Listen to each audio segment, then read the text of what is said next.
घरफोडी करणारे आरोपी जेरबंद। येवला शहरातील एकूण 9 घरफोडींची उकल। 1 एप्रिल सोमवार रोजी येवला शहर पोलिसांकडून मिळालेल्या माहितीनुसार फेब्रुवारी-मार्च महिन्यामध्ये येवला शहर व परिसरात विविध ठिकाणी घरफोड्या तसेच मंदिराच्या दानपेटी फोडण्याच्या घटना घडल्या होत्या। या संदर्भात येवला शहर पोलीस स्टेशनमध्ये 6 गुन्हे, तालुका पोलीस स्टेशनमध्ये 3 गुन्हे दाखल होते। या गुन्ह्याचा छडा लावण्याचे आदेश पोलीस अधीक्षक विक्रम देशमाने यांनी येवला शहर पोलिसांना दिले होते।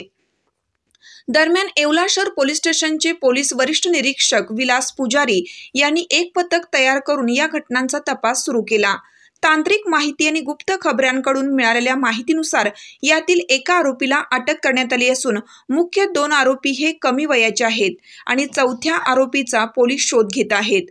टॉपरचा धाक दाखवून ही टोळी लूट व घरफोडी करत होते।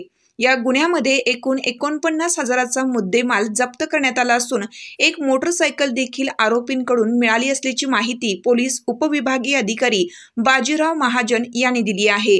या कामगिरीमध्ये PSI Dinesh Lokhande, PSI Patil, police शिपाई बाबा पवार, गणेश पवार, पोलीस हवालदार दिलीप शिंदे, पोलीस हवालदार मोरे, पोलीस हवालदार मोरे, पोलीस नाईक गेठे, हेबांदे, जगताप तसेच पोलीस शिपाई हेमंत लकडे व पगार आदींनी महत्त्वाची भूमिका बजावली असून या घटनेबाबत येवला शहर पोलीस अधिक तपास करीत आहेत। दरम्यान व्यावसायिकांनी व ज्या नागरिकांना शक्य होईल त्यांनी आपापल्या परिसरामध्ये CCTV कॅमेरे बसवून घ्यावेत, जेणेकरून पोलिसांना तपास करण्यात अधिक मदत होईल, असे आवाहन पोलीस निरीक्षक विलास पुजारी यांनी केलं आहे। फेब्रुवारी आणि मार्च महिन्यामध्ये येवला शहरात आणि येवला तालुक्यामध्ये काही घरफोडीच्या घटना झाल्या होत्या। रात्रीच्या घरफोड्या आहेत, काही दुकानं, मोबाईलची दुकानं फोडी आहेत किंवा काही मंदिर चोरी आहे। अशा प्रकारचे एक 6 घरफोड्या इथं पोलीस स्टेशनला दाखल होत्या आणि पोलिसांची झोप उडाली होती त्याच्यामध्ये।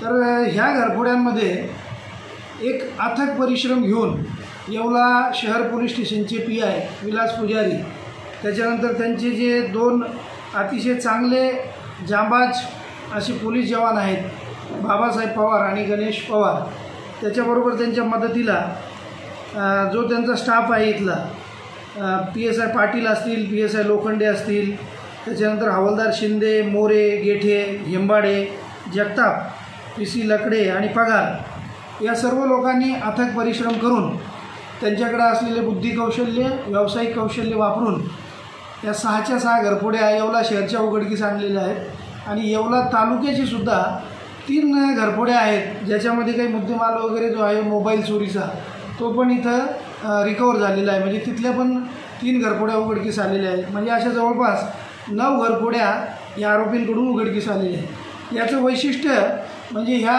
घरफोड्यांचा जो बॉस आहे करणारा तो ज्युनाईल आरोपी आहे, म्हणजे कमी वयाचा आहे, तो सज्ञान नाही आहे, परंतु त्याच्याकडे एक चॉपर असतो आणि त्या चॉपरच्या दहशतीमुळं त्यांनी त्या घरफोड्या केलेल्या आहेत आणि जवळ यायला कोणी धजावत नाही किंवा घाबरतात लोक किंवा प्रतिकार करत नाही कोणी।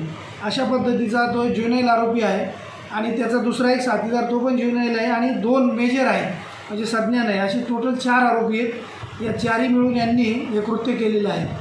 साधारण याच्यामध्ये येवला शहरात एक 49,000चा मुद्देमाल याच्यामध्ये चोरीला गेलेला होता आणि पोलिसांनी 49,000चा मुद्देमाल रिकवर केलेला आहे आणि मोटरसायकल असा एकूण 72,000चा मुद्देमाल रिकवर केलेला आहे। ही सदरची कामगिरी माननीय पोलीस अधीक्षक विक्रम देशमाने सर आणि ॲडिशनल SP माननीय अनिकेत भारती सर आणि SDPO मनमाड यांच्या मार्गदर्शनामध्ये येवला शहर पोलीस स्टेशनचे PI विलास पुजारी आणि त्याचा सर्व स्टाफ यांनी अतिशय मेहनतीने व्यावसायिक कौशल्य वापरून हा मुद्देमाल रिकवर केलेला आहे। सर्व चोऱ्या, घरफोड्या याच्यामध्ये उघडकीस आलेल्या आहेत। येवला शहराच्या 6, येवला तालुक्याच्या 3 आणि त्याचबरोबर या परिसरातल्या इतर पोलीस स्टेशनच्यासुद्धा बऱ्याच घरफोड्या याच्यातून उघडकीस येऊ शकतील असा मला याच्यामध्ये विश्वास आहे।